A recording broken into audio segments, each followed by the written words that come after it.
নমস্কার বন্ধুরা, প্রেরণা বাংলা মোটিভেশন চ্যানেলের আজকের পর্বে সবাইকে আমন্ত্রণ। এই সংসারে আপনি যতই ক্ষত বিক্ষত হবেন ততই আপনি উন্নতির পথে এগিয়ে যাবেন, আর এটাই বাস্তব।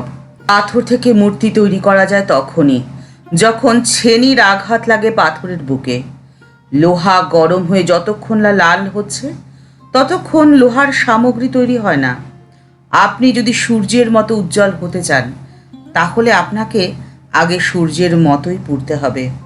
এই সমাজ, এই সংসার যতই আপনাকে তাচ্ছিল্য করবে ততই আপনার নিজেকে প্রমাণ করার তাগিদ বহু গুণ বেড়ে যাবে। পৃথিবীর প্রত্যেকজন সফল মানুষের সফলতার প্রধান অস্ত্র তাদের জেদ আর সৎ পথে পরিশ্রম। পরিশ্রম করার জন্য যে শক্তির প্রয়োজন সেই শক্তি আপনি অর্জন করবেন ঈশ্বর বিশ্বাসের মধ্যে দিয়ে, কারণ ঈশ্বর অর্থাৎ পজিটিভিটির আধার। আপনার অপমান, আপনার অবহেলা, আপনাকে করা তাচ্ছিল্য আপনাকে ক্রমশ ঈশ্বরমুখী করে তুলবে। মানুষ প্রতারণা করে, ঈশ্বর নন। মানুষ বিশ্বাস ভঙ্গ করে, ঈশ্বর নন। মানুষ পেছনে কথা বলে, ঈশ্বর নন। মানুষ তাচ্ছিল্য করবে, ঈশ্বর নন। আর ঈশ্বরের প্রতি সমর্পণই আপনাকে দেবে অপার শক্তি, যে শক্তিতে আপনি ক্রমশ পরিশ্রমী হয়ে উঠবেন। সংসারের যন্ত্রণায় আপনি যত দগ্ধ হবেন ততই আপনার ঈশ্বর অনুরাগ তীব্র থেকে তীব্রতর হয়ে উঠবে। বাড়বে তার প্রতি ভরসার বিশ্বাস। আপনি যাদের খুব নিকট বলে ভাবছেন, সময় আসলে দেখবেন তারা আসলে কেউই নন। সংসার জীবন যাপন করে স্বয়ং ভগবতী মা শারদাকেও এই যন্ত্রণা সহ্য করতে হয়েছিল। একবার জনৈক ভক্ত শ্রীমাকে প্রশ্ন করলেন, মা, আপনি তো ঠাকুরের বাড়ি অর্থাৎ কামারপুকুরে একবারও যান না। কলকাতা থেকে দেশে এলেই বাপের বাড়িতে ওঠেন, এটা কেন করেন? মা সহাস্যে তাকে বলেছিলেন, তা নয় বাবা, ঠাকুরের বাড়ি কি ভুলতে পারি? তবে ঠাকুর এখন স্থূলদেহ ত্যাগ করেছেন, গেলে বড়ই কষ্ট হয়, তাই যাই না।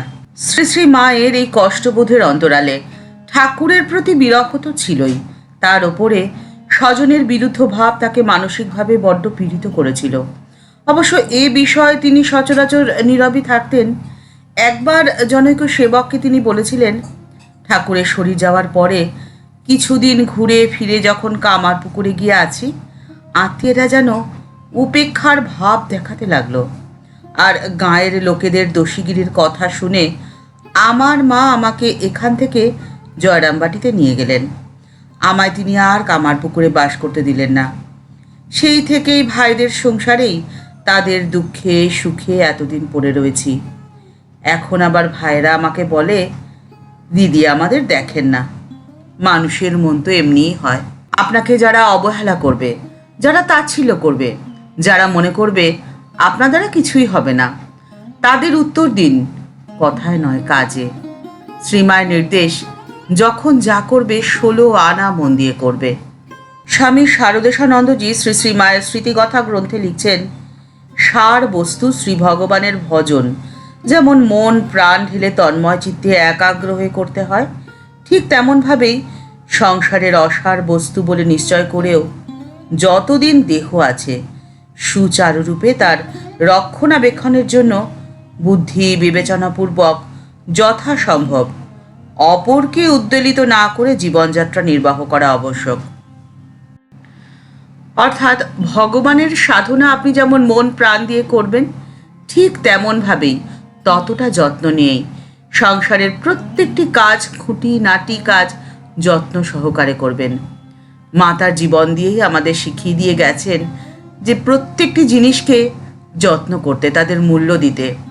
সংসারে তুচ্ছ বলে কোনো জিনিস হয় না, তুচ্ছ জিনিসটিকেও মর্যাদা দিয়ে রাখতে হয়।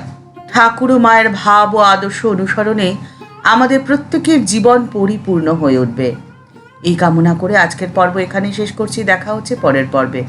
ভিডিওটি যদি ভালো লেগে থাকে তাহলে তা শেয়ার করার অনুরোধ করছি। আর আমাদের এই চ্যানেলটি ভালোবেসে যারা আমাদের পরিবারের সদস্য হয়ে গেছেন তাদের জন্য রইল ভালোবাসা, প্রণাম ও শ্রদ্ধা। আর যারা এখনও এই চ্যানেলটি সাবস্ক্রাইব করেনি তাদের কাছে বিনীত অনুরোধ রইল চ্যানেলটি সাবস্ক্রাইব করে বেল বাটনটা ক্লিক করে দিয়ে অল বাটনটিতে ক্লিক করে দেওয়ার জন্যে।